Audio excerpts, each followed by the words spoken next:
आज हम पढ़ने वाले हैं इलेक्ट्रिक फील्ड लाइंस। ये हमारा लेक्चर नंबर 5 चल रहा है। बात करते हैं इलेक्ट्रोस्टैटिक, यूनिट 10 है हमारा, कि हम इस लेक्चर के अंदर इलेक्ट्रिक फील्ड लाइंस के बारे में डिस्कस करेंगे और electric field lines for different system of charges के लिए बारे में देखेंगे।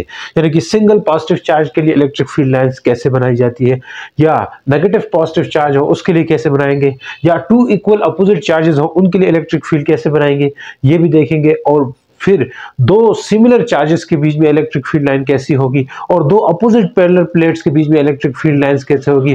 हाँ, और साथ इसके साथ क्वेश्चन भी करेंगे। At the end of this lecture हम इससे रिलेटेड प्रॉपर्टीज यानी इलेक्ट्रिक फील्ड लाइंस की प्रॉपर्टीज को भी डिस्कस करने वाले हैं।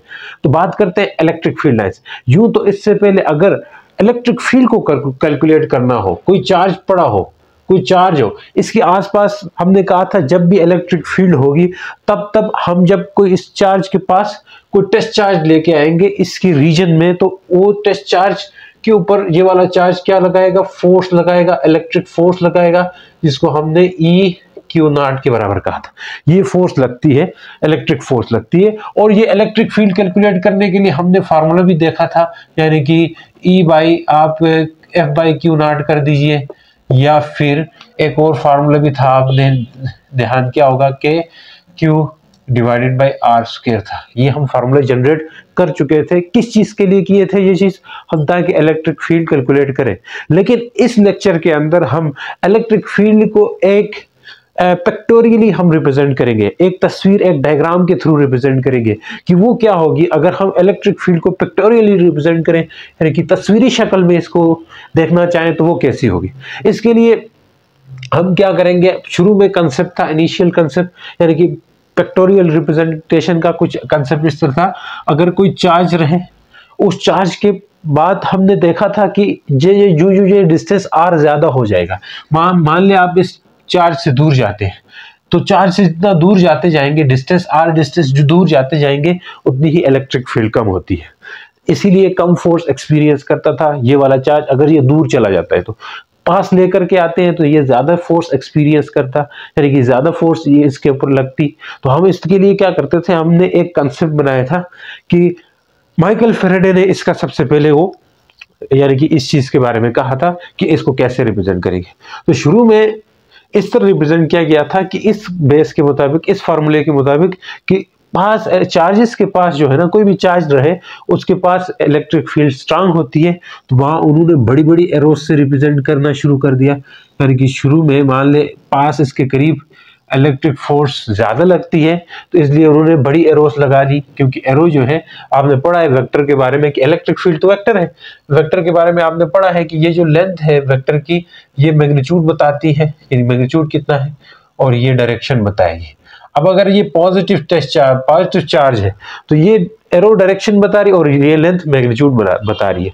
ये लेंथ क्या बता रही है, मैग्नीट्यूड बता रही है। अब ये लेंथ ज्यादा इसलिए रखी गई थी ताकि शुरू में यानी कि चार्ज के पास डिस्टेंस क्लोज रहे तो वहां पे इलेक्ट्रिक फील्ड स्ट्रेंथ ज्यादा होती है, इसलिए यानी कि इलेक्ट्रिक फील्ड का मैग्नीट्यूड ज्यादा रहता है, इसलिए इन्होंने लेंथ बड़ी बड़ी करके शो कर दी थी। और उसके बाद आगे आगे चल के इसकी लेंथ को कम करते गए, कम करते गए, कम करते गए, कम करते गए। वजह क्यों, क्योंकि दूर जाते जाते इलेक्ट्रिक फील्ड की वैल्यू भी गिर जाती थी, इसलिए छोटी छोटी एरोस लगानी शुरू कर दी। क्योंकि लेंथ छोटी करने का मतलब मैग्नीट्यूड कम हो रहा है।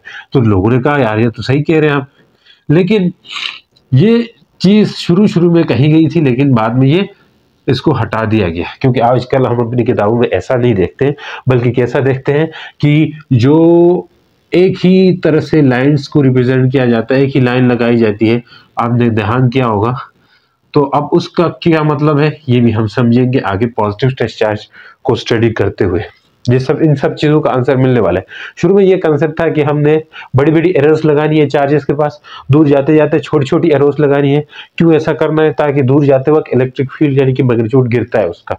तो बात करते हैं, ये एक पिक्टोरियल रिप्रेजेंटेशन थी इसकी। क्या थी, पिक्टोरियल रिप्रेजेंटेशन थी। बाद में ये कंसेप्ट फेल हुआ। क्यों हुआ, क्योंकि उन्होंने कहा कि फील्ड लाइंस इन सब के बजाय आप सिंगली एक ही फील्ड लाइन वो बना दो, यानी एक ही आप लाइन बना दो। एक ही लाइन क्यों बनाया, क्योंकि इसलिए बनाया क्योंकि इन लाइंस के बीच में आप देखें तो क्या चीज दिख रही है कि शुरू में करीब इसके क्लोज यानी इनके बीच का डिस्टेंस थोड़ा कम है, कम क्या, बहुत कम भी हो सकता है, यानी कि डिस्टेंस बहुत थोड़ा है, तो इनके बीच में जो क्लोजनेस है लाइंस का एक दूसरे के आसपास जितना रहेंगे, जितना क्लोज होंगे, ये आगे प्रॉपर्टीज भी है इसकी इलेक्ट्रिक फील्ड की कि जितनी क्लोज रहेंगे, देखो चार्ज के पास ये इनके बीच का डिस्टेंस बहुत थोड़ा होता है, मतलब ये क्लोज है, लाइंस बहुत क्लोज है, तो क्लोजनेस यानी इसकी क्लोजनेस ही बताएगी कि इसकी स्ट्रेंथ ज्यादा है, यानी कि यहाँ बहुत क्लोज है, बहुत पास है, तो इसका मतलब इनके बीच में स्ट्रेंथ यानी कि इलेक्ट्रिक फील्ड का मैग्नीट्यूड ज्यादा है। अब लेंथ को हमने लेंथ बताया कि हम ये बता रहे थे कि लेंथ यहाँ पे क्या है, लेंथ ही बताएगी कि इसका मैग्नीट्यूड ज्यादा है। अब इन्होंने कहा लेंथ की जरूरत नहीं है कि इनके बीच में जो क्लोज आपस में जितने पास रहेंगे फील्ड लाइंस, जिन जगहों पे पास रहेंगे वहां पे फील्ड की स्ट्रेंथ या इलेक्ट्रिक फील्ड का मैग्नीट्यूड ज्यादा रहेगा। जैसे यहाँ बहुत क्लोज है, बहुत पास पास है, फील्ड लाइंस बहुत क्लोज है, नजदीक नजदीक है, तो इसका मतलब क्या है कि मैग्नीट्यूड क्या है, हाई है, यानी इलेक्ट्रिक फील्ड का मैग्नीट्यूड क्या है, हाई है, ज्यादा है। और दूर दूर जाते जाएं आप तो यहाँ पे इनके बीच में जो फील्ड लाइंस का डिस्टेंस है, आपस में जो दूरी है वो दूरी बढ़ती जाएगी, जितनी दूरी बढ़ेगी आपस की क्लोजनेस बढ़ेगी, तो वहां पे मैग्नीट्यूड कम रहेगा। तो इसलिए उन्होंने कहा यार बहुत सारी लाइनें बनाने की जरूरत नहीं है, आप इस तरह ही समझ सकते हो इस बात को कि यहाँ क्लोज रहेंगे वहां पे स्ट्रेंथ ज्यादा होगी, मैग्नीट्यूड ज्यादा होगा, यहाँ ये दूर जाते जाएंगे खुद ही ले जाने आपस से दूर होती होती हटती जाएंगे, दूर चली जाएंगी और उनके बीच का मैग्नीट्यूड कम ही शो कर रही है। जितना ये दूर जाती जाएंगी वहीं पे वहां पे भी ये चीज, यही सेम चीज बता रही होती है कि इनके बीच में क्लोजनेस ज्यादा हो रहा है, तो क्लोजनेस ज्यादा होने का मतलब मैग्नीट्यूड कम हो रहा है। समझ आ गई सर? तो ये एक पिक्टोरियल रिप्रेजेंटेशन है। तो इलेक्ट्रिक फील्ड लाइंस की डेफिनेशन बहुत सारी है, बहुत सारे डेफिनेशन है, तो सबको बारी बारी देखेंगे क्या कह रहे हैं ये कि इलेक्ट्रिक फील्ड लाइंस क्या कह रही है, सबको बारी बारी देखना है। कह रहा है कि पिक्टोरियल रिप्रेजेंटेशन यानी पिक्टोरियल रिप्रेजेंटेशन है या pictorially mapping of electric field around a charge. कोई चार्ज है इसके आसपास पिक्टोरियल रिप्रेजेंटेशन कर देना, यानी कि डायग्राम के थ्रू हम क्या कर देते हैं, डायग्राम के थ्रू फील्ड लाइंस को रिप्रेजेंट करना किसी चार्ज के गिर्द, पिक्टोरियल रिप्रेजेंटेशन करना, इलेक्ट्रिक फील्ड का पिक्टोरियल रिप्रेजेंटेशन करना, किसी भी चार्ज के गिर्द इलेक्ट्रिक फील्ड का पिक्टोरियली रिप्रेजेंट करना, मतलब तस्वीर की शक्ल में फील्ड लाइंस को रिप्रेजेंट करने को हम इलेक्ट्रिक फील्ड लाइंस कहते हैं। बहुत सारी डेफिनेशन है। ये क्या है, ये पिक्टोरियल रिप्रेजेंटेशन है। क्या है, पिक्टोरियल मैपिंग, लिख दो, मैपिंग ऑफ इलेक्ट्रिक फील्ड, क्या है जी, electric field around any charge, इसको हम क्या कहते हैं, इलेक्ट्रिक फील्ड लाइन कहते हैं। या ये देखा गया है कि अगर इस फील्ड में, इस लाइन में कोई चार्ज को रख दिया जाए तो जिस पाथ के थ्रू, जिस रास्ते में वो चार्ज मूव करता हुआ जाएगा वही रास्ता उसका इलेक्ट्रिक फील्ड लाइन होगी। यानी कि द पाथ, यानी कि वो पाथ जिसमें हम किसी चार्ज को रखें इलेक्ट्रिक फील्ड के अंदर, तो वो चार्ज मूव करे तो वो उसको हम इलेक्ट्रिक फील्ड लाइन कहते हैं। इसकी डेफिनेशन ये भी है, the path along which a unit test charge, a unit positive test charge, unit positive test charge move in an electric field, move in an electric field, यानी कि किसी ऐसा पाथ होता है जिसमें अगर किसी यूनिट टेस्ट चार्ज को रखें तो वो यूनिट टेस्ट चार्ज मूव करे उस इलेक्ट्रिक फील्ड के अंदर, तो उसे हम क्या कहेंगे, इलेक्ट्रिक फील्ड लाइन कहेंगे। ये डेफिनेशन भी कर सकते हो, लेकिन जो आपकी बुक के हिसाब से है वो हम करेंगे, ठीक है। आप वही वाली करें या ये भी समझ आए। लेकिन देखो इस पाथ में रखे तो जिस पाथ के इलेक्ट्रिक फील्ड, किसी चार्ज के इलेक्ट्रिक फील्ड में रखा है ना, तो जिस पाथ में ये चार्ज मूव कर रहा है वही पाथ इसका इलेक्ट्रिक फील्ड लाइन होगी। यो तीसरी जो डेफिनेशन है सबसे ऑथेंटिक, द डायरेक्शन, क्या कह सकते हैं, the direction and electric field intensity, यानी कि इलेक्ट्रिक फील्ड इंटेंसिटी हम मालूम कर सकते हैं। The direction and our electric field intensity in the vicinity of, in the vicinity का मतलब क्या है जरा समझो, यानी अगर हमें किसी चार्ज के सराउंडिंग में, विसिनिटी में किसी भी फील्ड की डायरेक्शन या इलेक्ट्रिक फील्ड इंटेंसिटी चाहिए तो उसको हम ड्रा करते हैं इमेजनरी लाइंस, और इन इमेजनरी लाइंस को हम इलेक्ट्रिक फील्ड लाइंस कहते हैं या electric field line of force कहते हैं।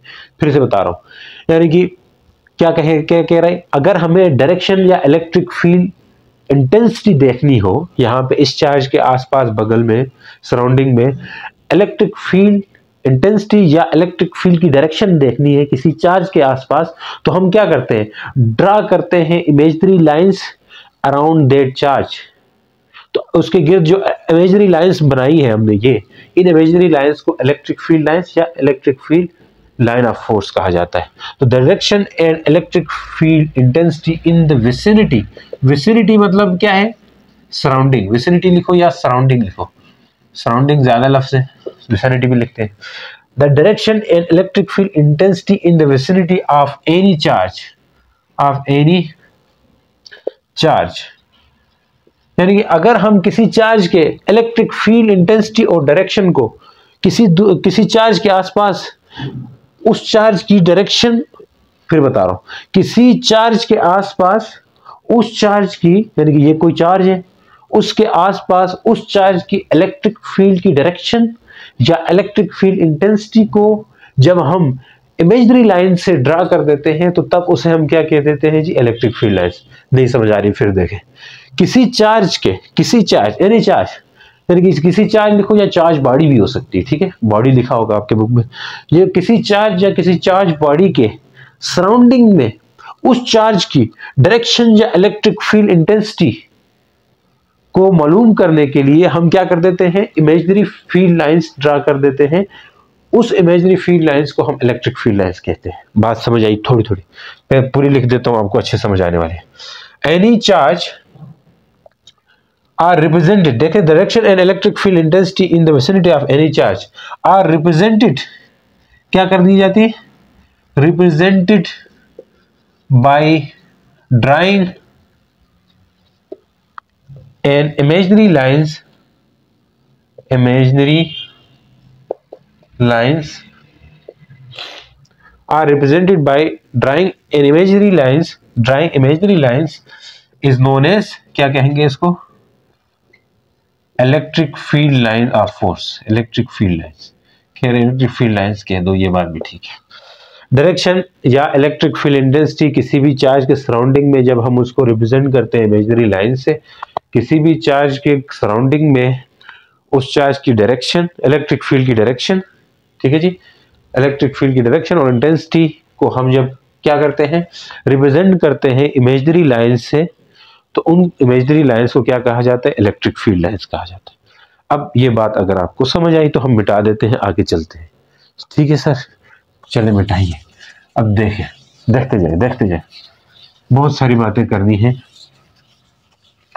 ये देखा गया है कि ये इलेक्ट्रिक फील्ड लाइंस है, ये 3 डायमेंशनली होती है। क्या मैं कह रहा हूँ, इलेक्ट्रिक फील्ड लाइंस, क्योंकि इलेक्ट्रिक फील्ड लाइन जो है, इलेक्ट्रिक फील्ड तीनों डायमेंशंस में हो सकती है, तो इसलिए हम कह सकते हैं कि इलेक्ट्रिक फील्ड लाइंस है वो भी क्या हो सकती है, 3 डायमेंशन में हो सकती है। क्या हो सकती है, लाइंस ऑलवेज कहाँ पे होगी, 3 डायमेंशंस में होगी।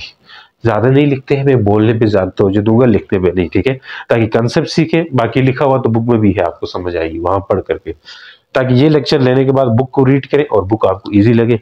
तो यही होती है पढ़ाई, यही होता है तरीका। यहाँ पे मैं लिखवाता रहूं, बोर्ड से बोर्ड भरवाता जाऊं, लेकिन बुक वाली चीज आपको समझना है तो फिर फायदा कुछ नहीं है इस चीज का। तो देखें, इलेक्ट्रिक फील्ड लाइंस क्या हो सकती है, 3 डायमेंशंस में हो सकती है। अब हम देखेंगे जो इलेक्ट्रिक फील्ड लाइंस है, ये जो है डिफरेंट चार्ज सिस्टम के लिए क्या रहेगी, single charge, single oscillated charge हो, या सिंगल ऑसिलेटेड पॉजिटिव चार्ज भी हो सकता है, सिंगल ऑसिलेटेड नेगेटिव चार्ज भी। क्या बात कर रहा हूँ, यानी अकेला कोई प्लस चार्ज है या अकेला कोई माइनस चार्ज है, उससे इलेक्ट्रिक फील्ड लाइंस क्या बनेगी, या 2 चार्जेस हो उनके लिए क्या बनेगी, ये सब, इन सब को क्या कहा जाता है, electric field lines for different system of charge. हम ये पढ़ने जा रहे हैं। इसको एज ए जनरली ऐसा कहा जाता है, ये जो मैं बता चुका हूं कि 1 चार्ज के लिए देखें, 2 चार्ज के लिए देखें, प्लेट्स के लिए देखें, सिमिलर चार्ज के लिए फील्ड लाइंस देखें, ये सब क्या है, इलेक्ट्रिक फील्ड लाइंस है। किसके लिए है, for different system of charge है।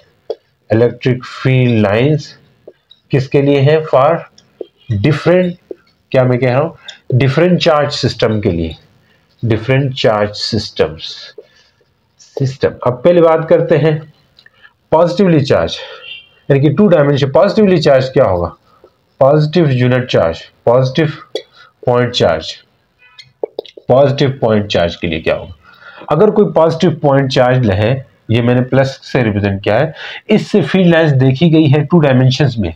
आपकी बुक में भी 2 डायमेंशंस में रिप्रेजेंट किए, क्योंकि ये एक्स वाई प्लेन हो सकता है, तो एक्स वाई प्लेन के लिए हम 2 डायमेंशंस में ही बता सकते हैं, 2 डायमेंशंस में ही बता सकते हैं। ये 2 डायमेंशनल रिप्रेजेंटेशन है किसी भी आइसोलेटेड पॉजिटिव पॉइंट चार्ज के लिए। किसी को ये आइसोलेटेड पॉइंट चार्ज है, इसके आसपास कोई दूसरा चार्ज नहीं है, तो इसलिए इसको आइसोलेटेड कहा जाता है। तन्हा एक चार्ज है, पॉजिटिव चार्ज है। तो इसके लिए क्या देखा गया है, इसकी जो फील्ड लाइंस है वो कैसी होती है, रेडियली आउटवर्ड होती है। ये याद रखें, रेडियली आउटवर्ड होती है किसी भी पॉजिटिव आइसोलेटेड चार्ज के लिए। अब ये कैसे पता चला कि ये रेडियली आउटवर्ड होती है, तो हमें पता है कि इलेक्ट्रिक फील्ड की डायरेक्शन या इलेक्ट्रिक फील्ड मालूम करने के लिए हम एक टेस्ट चार्ज का यूज करते हैं। इसके पास कोई टेस्ट चार्ज लेकर के आएंगे, तो अगर वो टेस्ट चार्ज अवे मूव कर जाता है, इस चार्ज के पास नहीं जाकर के पॉजिटिव टेस्ट चार्ज दूर चला जाता है, तो हम समझ जाते हैं कि ये जो हम लाए थे वो टेस्ट चार्ज दूर गया है, इट्स मीन की फील्ड लाइंस दूर है। तो टेस्ट चार्ज को रखा भी इसीलिए जाता है एक्सपेरिमेंट करने के लिए, कि अगर वो टेस्ट चार्ज अवे जा रहा है तो इट्स मीन वहां कोई पॉजिटिव चार्ज है जो अपनी फील्ड बना रहा है। ये कोई पॉजिटिव चार्ज है, इसके पास कोई टेस्ट चार्ज लेके आएंगे, ये अवे मूव करेगा। हाँ, अवे मूव करना मतलब फील्ड लाइंस अवे है। तो हम ये रेडियली आउटवर्ड के लिए किस चीज का यूज कर सकते हैं, कोई पॉजिटिवली टेस्ट चार्ज का यूज कर सकते हैं। अब ये पॉजिटिव पॉइंट चार्ज है, नेगेटिव पॉइंट चार्ज के लिए क्या होगा, जरा ये भी देखते हैं। क्या मैं कह रहा हूं, negative point test charge, negative point test charge नहीं बल्कि नेगेटिव पॉइंट चार्ज। इसके लिए क्या रहेगा, अब हमें उसी तरह नेगेटिव चार्ज लेकर के आना है। ये कोई माइनस चार्ज है। ये देखा गया है कि यहाँ फील्ड लाइंस कैसी होती है, इनवर्ड होती है। कैसी होती है, इनवर्ड होती है। कैसी होती है, इनवर्ड होती है। कैसी होती है, इनवर्ड होती है। अब ये इनवर्ड फील्ड लाइंस ये इंडिकेट कर रही है कि रेडियली इनवर्ड होगी। कैसी होगी, रेडियली इनवर्ड होगी। मैं फिर बता रहा हूं, ये जो है ना 2 डायमेंशनल रिप्रेजेंटेशन है इलेक्ट्रिक फील्ड की। 3 डायमेंशन में हम बोर्ड में नहीं कर सकते, बोर्ड को 2 डायमेंशनल है। अब बात करते हैं जी, ये भी कैसे चेक करते हैं, कोई टेस्ट चार्ज लेकर के आएंगे। अगर वो टेस्ट चार्ज अट्रैक्ट होता है, इट्स मीन की फील्ड लाइंस इनवर्ड है। फील्ड लाइंस किस तरफ है, इनवर्ड है। ये बहुत आसान बात है, इनमें टाइम नहीं जाया करना है। अब बात करते हैं जी हम electric field lines for 2 equal and opposite charge. अच्छा, ये क्वेश्चन भी बनकर कैसे आ सकते हैं, कैसे पूछ सकते हैं, क्वेश्चन देख ले। आपसे पूछ सकते हैं कि जो इलेक्ट्रिक फील्ड लाइंस है फॉर पॉजिटिव चार्ज क्या होगी, electric field lines for positive charge क्या होगी, ये आपसे पूछ सकते हैं इस तरह, या नेगेटिव चार्ज क्या होगी। तो ऑप्शन में आपसे देखें, आप ऑप्शन में आपको दे दें रेडियली इनवर्ड होगी, रेडियली इनवर्ड होगी, या बी में कहें कि कांस्टेंट होगी, या सी में कहें कि रेडियली इनवर्ड आउटवर्ड होगी, ये भी कह सकते हैं। रेडियली आउटवर्ड होगी, यही तो कहेंगे। डी 0 होगी, क्या होगी, फॉर पॉजिटिव चार्ज हो रही है ना, तो ये रेडियली आउटवर्ड होगी। नेगेटिव, अगर फॉर नेगेटिव चार्ज तो रेडियली इनवर्ड। तो इस तरह के सिंपल से एमसीक्यूज आपसे पूछे जाते हैं, तो आप इन पे घबराने वाली बात नहीं, जरा आप इस चीज को सीख लें तो कर सकते हो। तो मिलते हैं जी, मिलते नहीं अभी है बाकी डिफरेंट सिस्टम ऑफ चार्जेस के लिए हम ये कर रहे हैं, ठीक है। ये सिस्टम ऑफ चार्ज 2 पॉइंट पर मुश्तमिल भी हो सकता है। अब हम कहेंगे 2 इक्वल एंड अपोजिट फॉर, ये तीसरा है, ये तीसरा केस है, फॉर 2 इक्वल, इसके लिए बड़ा इंटरेस्टिंग बातें होंगी। 2 equal and opposite charges, 2 equal and opposite charges के लिए देखेंगे। मतलब क्या है इस चीज का, सिंपल सरल बात, 2 इक्वल और अपोजिट चार्जेस रहे तो उनके लिए इलेक्ट्रिक फील्ड लाइंस की जो पिक्टोरियल रिप्रेजेंटेशन है वो कैसी होगी। यूं तो आपने देखा होगा, अगर ये पॉजिटिव चार्ज है, इससे बगल में हमने एक नेगेटिव चार्ज रखना है, तो फील्ड लाइंस पॉजिटिव से निकल करके इधर जाती हुई देखी गई है। और ये जो फील्ड लाइंस है ये ऐसे यूं जाती हुई दिखाई दी है, ठीक है जी। तो मैं बना देता हूं, ठीक है जी, मैं बना देता हूं, ठीक है जी, ऐसे यूं। मैं ज्यादा नहीं बनाऊंगा, ताकि वो ज्यादा बनाने से क्या होती है, खिचड़ी बन जाती है, मतलब गंदी गंदी डायग्राम बनेगी तो ना आपको समझ आने वाली, इसलिए मैंने सिंपली बना दिया। अब देखें, ये for 2 equal and opposite charges है। For 2 equal and opposite charges के लिए ये देखा गया है, क्या देखा गया है कि जो ये 2 इक्वल एंड अपोजिट चार्जेस जो बना देते हैं, ये इलेक्ट्रिक डायपोल बनाते हैं।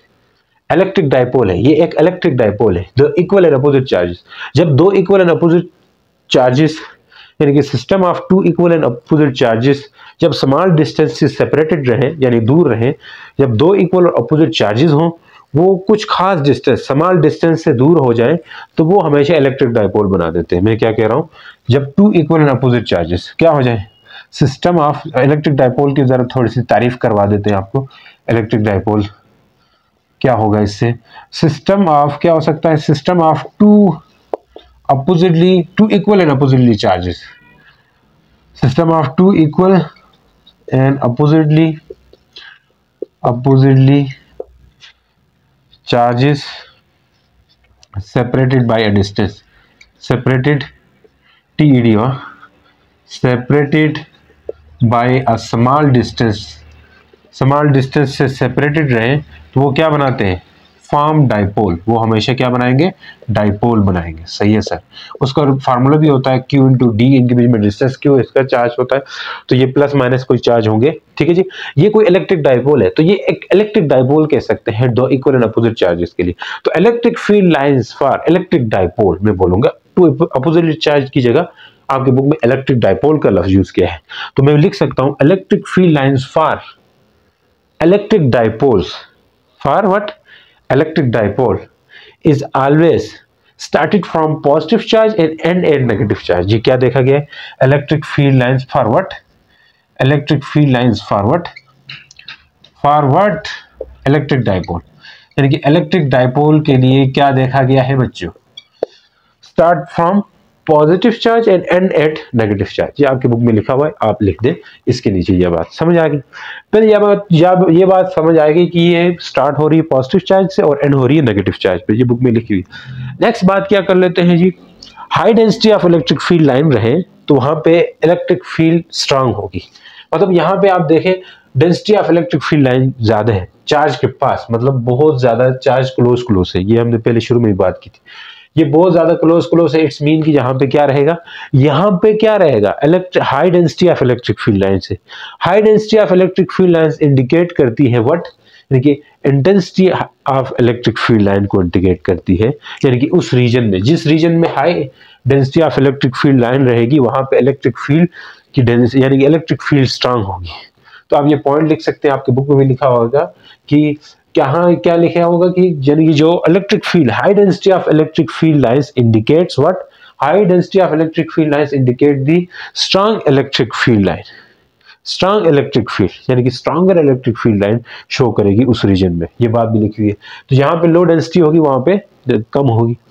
ये दो पॉइंट्स आपने लिखनी है, यानी कि क्या कह सकते हैं, high density of electric field line रहे, हाई डेंसिटी हो जाए किसकी, फील्ड लाइंस की, तो क्या बात देखी गई है बच्चों, वहां पे जो वो है इलेक्ट्रिक फील्ड है वो क्या होगी, स्ट्रांग होगी, इसलिए तो पास बहुत ज्यादा अट्रैक्टेड होता है, स्ट्रांग होगी। इसलिए जो चार्ज के पास कोई भी टेस्ट चार्ज रखे तो वो यहाँ पे ज्यादा फोर्स एक्सपीरियंस करता है। बात समझ आ रही यानी कि दो अपोजिटली चार्ज। एक नेक्स्ट बात करते हैं कि number of field lines start from positive charge must be equal to number of field lines entering at negative charge, यानी कि जितनी number of field lines positive charge से निकल करके जा रही है उतनी ही इंटर कर जानी चाहिए। जैसे इस शेप में आप देख सकते हो, इस डायग्राम में 1 2 3 4 1 2 3 4 5 निकल रही है, तो यहाँ 5 इंटर भी कर जानी चाहिए, 1 2 3 4 5। तो जितनी फील्ड लाइंस इंटर यानी कि ओरिजिनेट करेगी या स्टार्ट होगी या बिगन करेंगी फ्रॉम पॉजिटिव चार्ज, उतनी ही फील्ड लाइंस क्या हो जाएंगी, टर्मिनेट कर जाएंगी negative charge. Terminate at negative charge लिखो या एंड्स एट नेगेटिव चार्ज, यानी कि इंटरिंग फील्ड लाइंस इक्वल होनी चाहिए। यहाँ पे इंटरिंग फील्ड लाइंस है, इसमें इंटर कर रही है, वो इक्वल होनी चाहिए स्टार्टिंग फील्ड लाइंस के। सही है सर, बात समझ आ गई। ये two equal and opposite charges के लिए। अब नेक्स्ट बात करते हैं फॉरवर्ड, चौथा पॉइंट है फॉर टू सिमिलर चार्ज, यानी फॉर टू पॉजिटिवली चार्ज। अच्छा, अब ये आपके पास समझ आ गई कि ज्यादा होगी। अब एक एमसीक्यू पूछ सकते हैं, high density of field lines shows क्या कर रही है, high density of field lines क्या शो कर रही है, ऐसे पूछ सकते हैं। फील्ड लाइंस शोज क्या कर रही है, शोज क्या कर रही है, यूनिफॉर्म, यानी कि यूनिफॉर्म क्या पूछ सकते हैं, यूनिफॉर्म। या यहाँ पे high density high field lines होंगी तो देन इलेक्ट्रिक फील्ड क्या होगी, ये पूछ सकते हैं। इलेक्ट्रिक फील्ड क्या होगी, ये पूछ सकते हैं। यहाँ पे हाई फील्ड लाइंस हो, वहां पे इलेक्ट्रिक फील्ड क्या होगी, यूनिफॉर्म होगी, जीरो होगी, स्ट्रांग होगी, डिक्रीज होंगी, क्या होगी इलेक्ट्रिक फील्ड। तो आप समझाइए, स्ट्रांग होगी, तो ऐसे भी देख सकते हैं, दे सकते हैं, वीक होगी, स्ट्रांग होगी, डिक्रीज की जगह वीक भी बोल सकते हैं, तो आप बोल रहे हैं स्ट्रांग होगी। ये बात समझ आ गई। तो इस तरह के चुन्नू मुन्नू से एमसीक्यूज अंदर से बना करके आपको दे सकते हैं, तो आप इससे डरना नहीं, पढ़ के आ चुके हैं आप। तो मिटा देते हैं इसको, सर मिटा दीजिए। मैं 1-2 दिन लेक्चर शूट नहीं कर सका, थोड़ा बीमार रहे थे, आपको पता है मौसम चेंज हो रहा है।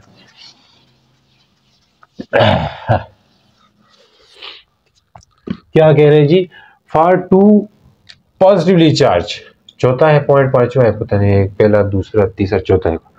फॉर क्या है, for two positively point charge, positive point charge, two positive point charges लिखे या टू सिमिलर चार्जेस, ये कोई भी बात कह सकते हो। यानी अगर कोई प्लस चार्ज रहे, इसके साथ ही एक और प्लस चार्ज रहे, तो देखा गया है कि ये दोनों फील्ड लाइंस, इन दोनों की फील्ड लाइंस आपस में नहीं इंटरसेक्ट करती हैं, दूर जाएंगी, मतलब इस तरह। तो अब यहां पे भी इस तरह इंटर तो होंगी, ये बात है, इंटर होंगी, लेकिन और स्टाइल से, समझ में ना आए ऐसे कुछ। देखा गया है ये पॉजिटिव है, इससे भी बाहर जाएंगी, इससे बाहर जाएंगी, इससे बाहर जाएंगी, इससे बाहर जाएंगी, इससे भी बाहर जाएंगी, जाएंगी जाएंगी जाएंगी जाएंगी, अंदर नहीं बाहर। यस, ये फॉर टू पॉजिटिवली चार्जेस है। तो दो पॉजिटिवली चार्ज हैं, इनको जब कम क्लोज टुगेदर यानी इनको पास लेकर के आते हैं, तो ये इनको पुश अवे कर देते हैं, एक दूसरे को क्या कर देते हैं, पुश अवे कर देते हैं। इनके बीच में रिपल्सिव फोर्स होगी। पहली बात क्या होगी, रिपल्सिव फोर्स होगी। सिमिलर चार्जेस की रिपल्सिव फोर्स होती है, आपको पता है, इनके बीच में रिपल्सिव फोर्स होगी। सबसे इंपॉर्टेंट बात, यानी कि इलेक्ट्रिक फील्ड है वो जीरो होगी, इलेक्ट्रिक फील्ड जीरो होगी, half way distance between them, half way distance between them, बड़ा इंपॉर्टेंट पॉइंट है। Half way distance between them मतलब इससे और इसके बीच में जो डिस्टेंस है उसका हाफ, आधा। यहां पे इलेक्ट्रिक फील्ड लाइन जीरो होगी और उस पॉइंट को क्या कह देते हैं, न्यूट्रल पॉइंट। क्या कह देते हैं इसको, न्यूट्रल पॉइंट। ये बात बहुत इंपॉर्टेंट है। Half way distance, half way distance यानी कि हाफ वे डिस्टेंस पे इनके बीच में इलेक्ट्रिक फील्ड लाइन जीरो होगी for two similar charges. Yes, अगर यही चीज नेगेटिव चार्जेस के लिए रहे तो यही होगा, लेकिन थोड़ा रिवर्स ऑर्डर में जाएंगी। ये भी क्या कह रहा हूं मैं, रिवर्स ऑर्डर में चली जाएंगी ये फील्ड लाइंस। फील्ड लाइंस कैसी चली जाएंगी, रिवर्स ऑर्डर में चली जाएंगी, बाकी सब वही है। मतलब इसमें आउटवर्ड जा रही है तो इसमें इनवर्ड, यानी कि फील्ड लाइंस की डायरेक्शन बदलेगी, बाकी सेम सेम चल रहा होगा। सर आपने तो ये एक जैसा बना दिया, लेकिन देखो इधर मैंने फील्ड लाइंस थोड़ी कम बनाई है, उधर ज्यादा बना दी थी, तो इधर भी इनके भी half way distance between for two similar, either they are positively charge, either they are negatively charge. मान ले वो पॉजिटिवली चार्ज है, तब भी इनके हाफ वे डिस्टेंस पे इलेक्ट्रिक फील्ड जीरो होगी। अगर ये नेगेटिवली चार्ज है तो हाफ वे डिस्टेंस बीच में इलेक्ट्रिक फील्ड जीरो होगी। इसको कहते हैं न्यूट्रल पॉइंट। तो अब कह सकते हैं for two similar charge, question आ सकता है for two similar charge, for two similar charge, two similar या पॉजिटिव, सिमिलर मतलब वो पॉजिटिव भी दे सकता है, मैं बता रहा हूं। फॉर टू पॉजिटिव चार्ज बोल दे, फॉर या नेगेटिव चार्ज बोल दे, ऐसे बोल सकता है।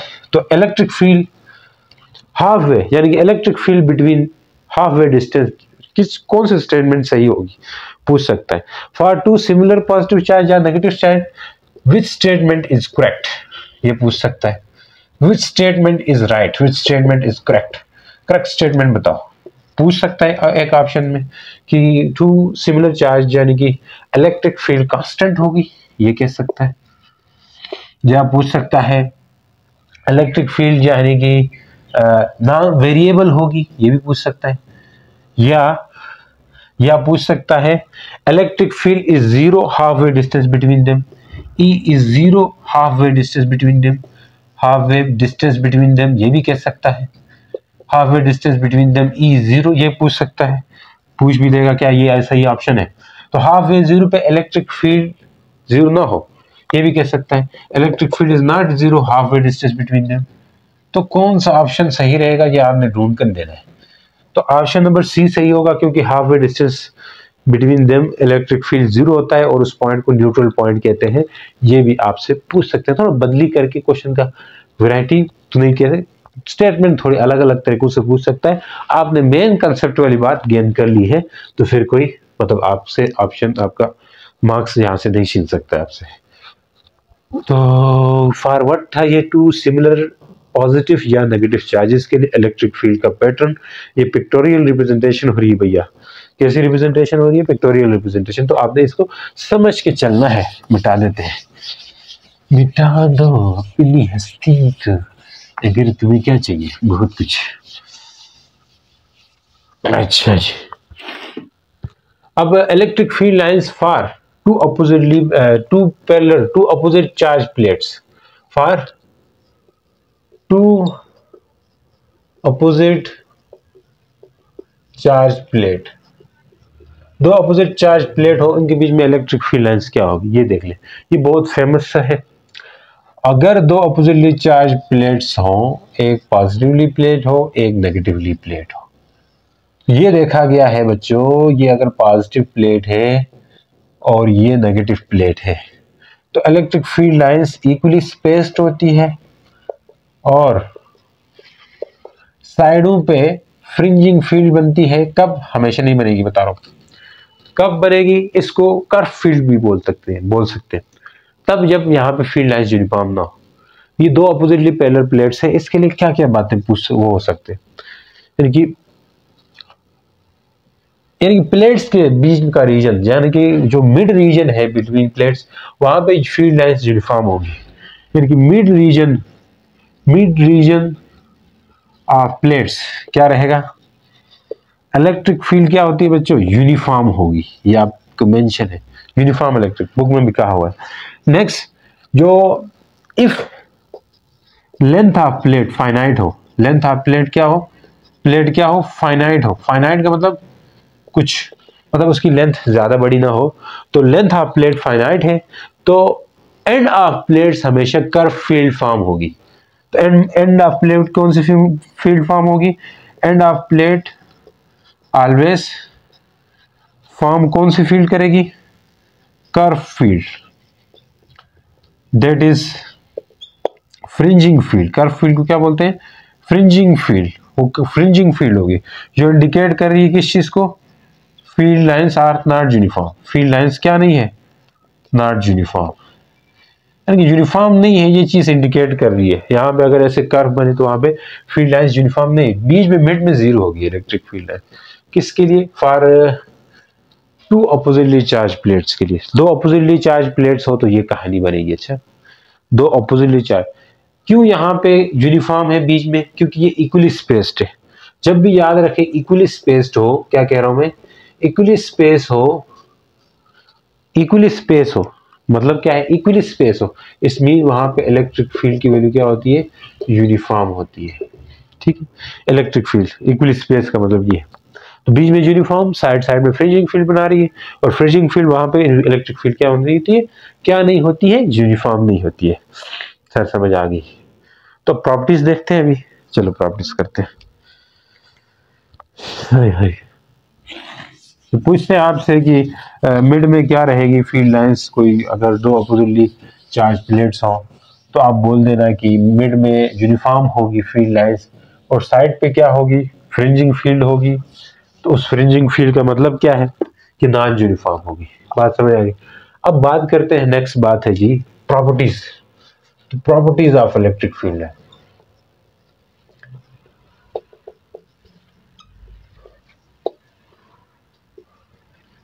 प्रॉपर्टीज देखते जाए कि प्रॉपर्टीज क्या होंगी। क्या मेरी वीडियो चल रही है, yes yes yes yes yes, किस्मत बदल दी, क्या क्या बोलते हैं। इलेक्ट्रिक फील्ड लाइंस की प्रॉपर्टीज ये है कि ये प्रॉपर्टीज देखी गई है, मैं वन बाय वन डिस्कस करूंगा, कुछ आगे पीछे हो सकता है, तरतीब आगे पीछे हो सकती है, बाकी यही है properties. Two electric field lines can never intersect each other. क्या पॉइंट है, टू इलेक्ट्रिक फील्ड लाइंस, दो इलेक्ट्रिक फील्ड लाइंस होंगी, वो क्या नहीं कर सकती, can never ever intersect, never intersect each other. इसका मतलब समझाइए सर, इंटरसेक्ट ना करने का। मान लें एक फील्ड ऐसे गई, एक फील्ड ऐसे गई, तो ये एक फील्ड है, एक भी एक फील्ड है, तो इस पॉइंट पे आप देखें तो यहाँ पे भी हो सकती है, यहाँ पे, मतलब एक पॉइंट पे दो डायरेक्शन नहीं हो सकती, इस तरफ भी जाए और इस तरफ भी जाए। तो फील्ड लाइंस एक पॉइंट पे एक ही डायरेक्शन रख सकती है भैया, तो एक पॉइंट पे दो डायरेक्शन पॉसिबल नहीं है, इसलिए दो इलेक्ट्रिक फील्ड लाइंस कैंसिल नहीं कर सकती है। ये आप पूछ सकते हो, why two electric field lines can not intersect at a common point, if it happen then there will be the two direction of electric field at one point, practically it is not possible, या कह सकते हो कि ये possible नहीं है कि एक पॉइंट पे दो डायरेक्शंस हो जाएं, तो इलेक्ट्रिक फील्ड कैंसिल या इंटरसेक्ट नहीं कर सकती। ठीक, नेक्स्ट पॉइंट है जी, नेक्स्ट पॉइंट क्या है, डायग्राम भी ऐसी ही बना देना है, सही है। नेक्स्ट पॉइंट क्या पूछेगा इस हिसाब से, इलेक्ट्रिक फील्ड लाइंस क्या होती है जी, इलेक्ट्रिक फील्ड लाइंस जो है स्टार्ट कर देती हैं या ओरिजिनेट करती है फ्रॉम कहां से, पॉजिटिव चार्ज से, एंड एंड होती है end at negative charge, negative charge पे एंड होती है, ये भी आप जानते हो, अब ये भी पढ़े हो, पॉजिटिव चार्ज नेगेटिव चार्ज, यहां से गई यहाँ पे, यूं यूं फिर यूं यूं यूं ना तड़पाओ तुम, यूं ना तड़पाओ तुम, ऐसे देखें कहाँ क्या हो रही है जी, स्टार्ट हो रही पॉजिटिव एंड हो रही नेगेटिव चार्ज पे। नेक्स्ट क्या बात कहना चाह रहा है, देखिए tangent drawn at electric field, किसी भी इलेक्ट्रिक फील्ड लाइन पे जब हम टेंजेंट बनाते हैं तो वो डायरेक्शन देता है हमें इलेक्ट्रिक फील्ड का। मान लें कोई फील्ड लाइन ऐसे कर्व बना के जा रही है, कर्व फील्ड लाइन, तो कर्व फील्ड लाइन देखो, अगर स्ट्रेट फील्ड लाइन है तो हमें पता है उस तरफ ही डायरेक्शन रहेगी इलेक्ट्रिक फील्ड लाइंस की भी, इलेक्ट्रिक फील्ड की भी। अगर कर्व फील्ड लाइंस हो, ये कोई फील्ड लाइन है, यहाँ पे हमें एक्चुअली पता नहीं है कि इलेक्ट्रिक फील्ड की डायरेक्शन क्या होगी, तो जहां जहां आप डायरेक्शन टेंजेंट ड्रा करते जाएंगे वही एक्चुअल में डायरेक्शन होगी इलेक्ट्रिक फील्ड की, इलेक्ट्रिक फील्ड की, सही है जी, कर्व पाथ में। तो टेंजेंट जब भी किसी इलेक्ट्रिक फील्ड, ये नीचे वाली इलेक्ट्रिक फील्ड थी, इसमें मैंने टेंजेंट ड्रा किया, वही एक्चुअल में इलेक्ट्रिक फील्ड की डायरेक्शन होगी। तो हम लिख सकते हैं tangent drawn on electric field gives the direction of, tangent drawn on electric field lines gives क्या देगा, direction of electric field, give direction of electric field, यानी इलेक्ट्रिक फील्ड की डायरेक्शन मिलेगी। जो फील्ड लाइंस मतलब ऐसा नहीं है कि वही जो बनाएंगे वही डायरेक्शन होगी इलेक्ट्रिक फील्ड की, बल्कि हमें टेंजेंट ड्रा करके चेक करना होगा, कब, जब कोई कर्व फील्ड लाइन हो, तो उस केस में। सही है सर, ये बात भी समझ आ गई। नेक्स्ट क्या पूछ सकते हैं, रिलेटिव क्लोजनेस, यानी कि अगर हमें पता है ये पॉजिटिवली चार्ज है तो इसके पास आसपास क्या रहेगी, रिलेटिव क्लोजनेस रहेगी फील्ड लाइंस की आपस में, कि बहुत नजदीक होंगी, इनके बीच में रिलेटिव क्लोजनेस यहाँ पे क्या है, बहुत ज्यादा है। तो रिलेटिव क्लोजनेस, ये बात हमने पहले की है, ज्यादा होगी तो वहां पे इलेक्ट्रिक फील्ड भी स्ट्रांग होगी। तो रिलेटिव क्लोजनेस क्या देगी हमें, relative closeness of field lines gives direction, give indicate, give नहीं करना है ना, indicate strong electric field, strong electric field strong है, ये चीज बताती है। बहुत समझ आ गई, 4 पॉइंट्स में उम्मीद करते हो समझ तो आई गई है, समझ तो आई गई है। मिलके हमने ना मिले तुमसे न जाने क्यों अनजाने। चलो समझ आ रही है जी, गाने शाने भी गा लेने चाहिए अगर आप बोर ना होते हो, बोर होने तो गा के भी अपने आप को वो करें। तो properties of electric field lines हम डिस्कस कर चुके हैं जनाब, सारे नहीं कर चुके, अब रहते हैं, चलो रहते हैं तो 4 अभी किए, तो जो नेक्स्ट वाला है इसमें क्या कह रहा है, क्लोजनेस की बात हो गई ना, तो ओरिजिनेट कहां से निकलती कहां पे जाती ये बात भी हो गई, ठीक है जी। तो electric field lines always perpendicular होती है इक्विपोटेंशियल सरफेस के, इक्विपोटेंशियल सरफेस जब आगे पढ़ेंगे तो वहां पे भी आपको काम आएगी। Electric field lines always perpendicular to equipotential surface, या किसी भी सरफेस के कह सकते हो। अगर ये कोई सरफेस है, इससे सीधी ऊपर हो जाएगी इलेक्ट्रिक फील्ड की डायरेक्शन। ये कुछ इतना होने खास नहीं है, पोटेंशियल सरफेस पढ़ेंगे सेकंड ईयर में होगा, वहां ये चीज समझ आने वाली है। खैर अभी भी समझो कि कोई चार्ज है या कोई सरफेस है, उससे परपेंडिकुलर होती है इलेक्ट्रिक फील्ड लाइंस। तो नेक्स्ट बात करते हैं, तो इलेक्ट्रिक फील्ड लाइंस हमेशा क्लोज लूप नहीं बनाती। Electric field lines can never form close loop नहीं बनाती है। Means starting and ending at same point, means it is not possible to starting and ending at same charge। मतलब एक ही charge से ही start हो, उर्दू में बताएं सर, इधर से स्टार्ट हो घूम फिर के वापस इसमें इंटर हो रही है, ऐसा नहीं है, ऐसा नहीं होता। इसको मतलब एक क्लोज लूप नहीं बना सकती है, यानी कि सेम चार्ज से स्टार्ट हो और सेम चार्ज पे ही वापस इंटर कर जाए, इससे निकली थी घूम फिर के आई वापस उसी में घुस रही है, ऐसा नहीं हो सकता। तो इलेक्ट्रिक फील्ड लाइंस हमेशा क्लोज लूप नहीं बनाती है। Means they can never start and ends at same charge. ये लिखो आप, means they can never start and ends at same charge. Yes. Next बात करते हैं जी, जो इलेक्ट्रिक फील्ड लाइंस है वो हमेशा जो है ना हाई पोटेंशियल से लो पोटेंशियल यानी कि मूव करती है, फ्लो करती है। इलेक्ट्रिक फील्ड लाइंस कहाँ मूव करती है? फील्ड लाइंस मूव कहें कहां से कहां, from high potential to low potential. High potential, हाँ में पोटेंशियल है, to low potential, high potential से लो पोटेंशियल फ्लो कर सकती है। क्या चीज? इलेक्ट्रिक फील्ड लाइन हमेशा हाई पोटेंशियल से लो पोटेंशियल फ्लो कर देती है। तो उम्मीद करता हूँ समझ आए। मिलते हैं नेक्स्ट वीडियो के साथ, तब तक के लिए गुड बाय। अपना ख्याल रखिएगा, रिस्पांस दीजिएगा हमें भी, ताकि मोटिवेशन मिले कि आप लोग पढ़ रहे हैं। तो जितना रिस्पांस आएगा तो हम भी इतना ही एक्टिव होंगे, इतने ही लेक्चर बनाने पे यानी कि जुड़ जाएंगे और लेक्चर्स अपलोड करते रहेंगे। तो दुआओं में याद रखिएगा। मिलते हैं नेक्स्ट वीडियो के साथ। अल्लाह हाफ़िज़।